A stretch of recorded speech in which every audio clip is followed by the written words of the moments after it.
এক নজরে সিরাত ৮০০ পৃষ্ঠায় লেখা রাসূল করিম সাল্লাল্লাহু আলাইহি ওয়াসাল্লামের জীবনী সম্বলিত গ্রন্থটিকে আমি ইতিহাসের অংশ বলতে চাই। কারণ হলো বাংলা ভাষায় এক মলাটের মধ্যে ৮০০ পৃষ্ঠার কোনো সিরাত গ্রন্থ আমার চোখে পড়েনি। এক মলাট বিভিন্ন ইতিহাস যখন তিনি বর্ণনা করেছেন, সেখানে মূল চরিত্রে কে আছেন, আব্দুল মুত্তালিবের অবস্থানটা কী, নেতৃত্বের দিকপাল আসলে কে, সিচুয়েশনটা কীভাবে মক্কায় সেই সময়টা ছিল, এইটাকে তিনি তার 4 কালার ছাপায় এবং রঙের বৈচিত্র্যে সহজভাবে উপস্থাপন করার চেষ্টা করেছেন।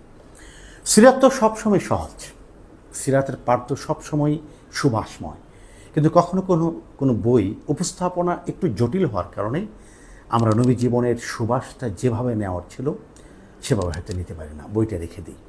কিন্তু আমার কাছে মনে হয়েছে অবয়বে বিশাল হওয়ার পরেও একটা সিরাত বইটি আপনাকে টানবে, তার প্রথম পৃষ্ঠা থেকে নিয়ে ৮০০ পৃষ্ঠা পর্যন্ত। আমি মনে করি সিরাত চর্চা হওয়া উচিত প্রতিদিন আমাদের ঘরে ঘরে বাইরে সব জায়গায় সিরাতের সুবাস আমাদের থাকা দরকার। অন্তত রবিউল আউয়াল আসলেও যেন আমরা সিরাতের কোনো একটি বই হাতে নেই, আমাদের ঘরে যেন একটি বই থাকে, আলমারিতে, বালিশের পাশে, পড়ার টেবিলে, গাড়িতে যখন চলছি তখন হাতে। প্রতিদিন যেমন করে আমরা নিঃশ্বাস নিই তেমনি করে যেন সিরাতের আলো ধারণ করতে পারি জীবনের প্রতিটি মুহূর্ত। ধন্যবাদ সবাইকে।